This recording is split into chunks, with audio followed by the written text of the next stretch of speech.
The border fell silent as a single advertisement ignited a political wildfire, and suddenly two nations found themselves staring at each other over a frozen handshake. For the first time in decades, Washington pulled the plug on trade talks with Ottawa after an Ontario ad invoked Ronald Reagan in a way that inflamed American pride and political nerves. And President Donald Trump announced the freeze on social media, demanding reattraction and apology, according to Reuters. This is not theater. This is supply chains, jobs, and factories that live and die by a rhythm of cross-border coordination. It is about whether an alliance that moves billions in goods a year can survive a moment of national embarrassment. The ad used a clip of Ronald Reagan warning against tariffs from 1987, edited into a modern campaign spot paid for by Ontario's government. The Reagan Foundation said the usage distorted the original context, while Ontario defended the spot as a response to punitive U.S. trade moves, as reported by the Financial Times. A line of idling rigs on the Detroit River became a symbol. A Michigan parts manager said, "We watch trucks arrive by the hour, miss one shipment, and the whole line shudders." A Windsor truck owner described watching the border go quiet as if a radio had cut out mid-broadcast. These are human costs of a diplomatic collapse. Justin Trudeau urged calm and diplomatic engagement. Freeland stressed the need for measured responses to preserve commerce. Poilievre argued Canada must defend its sovereignty. In Washington, U.S. Trade Representative Katherine Tai and Senator Chuck Schumer cautioned against escalation, while other politicians amplified the optics that produced the White House response. The psychology here is stark. Two kinds of pride collided: American insistence on dignity and control, and Canadian insistence on sovereignty and voice. For Americans, the ad felt like a foreign government lecturing domestic policy with the voice of an iconic president. For Canadians, the U.S. announcement felt heavy-handed and punitive. Both sides can feel righteous. Both risks harden into policy. Behind the headlines, there were frantic calls between trade officials, a scramble to assess which negotiations could be salvaged and which would be postponed.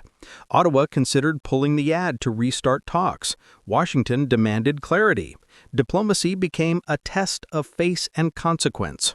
The economic risks are real. North American supply chains are a woven fabric. Engine blocks from Ontario mate with frames in Ohio. Axles cross provincial and state lines multiple times. Disrupt that rhythm and inventories fall, lines pause, and workers face fewer hours or layoffs. If reciprocal measures appear, costs ripple outward. Freight rates rise, manufacturers pay more for parts, consumers see it in higher grocery bills and pricier building materials.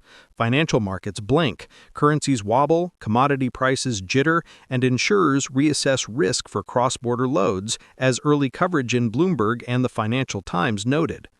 This is where politics meets identity. Trump framed the freeze as defending American workers and national dignity. His supporters heard certainty. His critics warned of self-inflicted economic pain. In Ottawa, Prime Minister Mark Carney and Freeland argued for rules and partnership, while critics sharpened rhetoric about defending Canadian interest and pride. The result is a national drama in two acts: pride and consequence. There are plausible paths forward. One path sees quick de-escalation. Ottawa pulls the ad, negotiators return, and trade resumes after a bruised dialogue. Supply chains breathe again, and the episode becomes a political skirmish. Another path sees extended strain, reciprocal actions, rerouted logistics, and a gradual strategic pivot as Canada diversifies toward other markets and manufacturers localize supply chains. Both paths carry costs, and the difference will shape investment, jobs, and political narratives for years. For American workers, the key question is whether a brief show of strength yields durable jobs and higher wages, or whether it simply imports new costs. For Canadian workers, the calculation is painful: preserve sovereignty and risk economic harm, or step back to protect trade and workers. Micro-stories make the stakes vivid. An auto assembly line supervisor in Ohio sighed at the news. "If Canadian parts slow, we stop for days." A Canadian factory manager in Hamilton watched order sheets shrink and muttered that months of planning can vanish in a headline. A family trucking company in Windsor counted rigs and worried about payroll. The ad controversy itself is symbolic. Ontario spent sums on the campaign and argued they were defending regional industry. The Reagan Foundation and some U.S. commentators said the edit misrepresented Reagan's intent, inflaming a raw political nerve in America. That collision of symbolism and policy produced the policy freeze. Every diplomatic rupture tests the thin margin between sovereignty and interdependence. The simplest economic metaphor is immediate. Imagine a conveyor belt that connects two factories. Slam a gate on it and both factories stop. That gate is now policy and optics, not machinery. Watch for signals, rising freight rates, spikes in used vehicle and equipment prices, announcements of factory expansions or furloughs in Midwestern states, and Ottawa's diplomatic posture as it seeks new partners. Early market moves and political positioning were already being tracked by Reuters and the Financial Times. The narrative is also about narrative. Who gets to tell the story of North America? Is it an era of renewed national industrialism or a retreat into costly protectionism that chips away at living standards? Each political actor is pitching a vision: restoration and control, or partnership and stability. There are no easy answers, only trade-offs wrapped in national feeling. The border freeze forces citizens to decide whether short-term pride is worth long-term risk. For many voters, the calculus will be personal: jobs, prices, and the future of manufacturing in their towns.